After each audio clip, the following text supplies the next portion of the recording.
Leia, sino yung naging kapalit ni Colonel Guirente at kailan pa nalaman na nagpositibo siya sa drug test? Magandang tanghali sa iyo, Aga. Si Police Colonel Mary Grace Madayag ang naging kapalit nitong si Police Colonel Cesar Herente na nagpositibo nga sa random drug test na isinagawa ng NCRPO. Ang nangyari kasi dito, Aga, nagpatawag ng 4 na batch na random drug test. Itong si NCRPO Director, Police Brigadier General Jose Melencio Nartates Jr. noong August 22, 24, 28 at 29.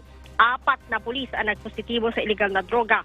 Kabilang nga dito ang Chief of Police ng Mandaluyong na si Colonel Cesar Herente. Kaya naman, Aga, inalis agad ito sa pwesto at pinalitan ni Colonel Madayag noong August 27.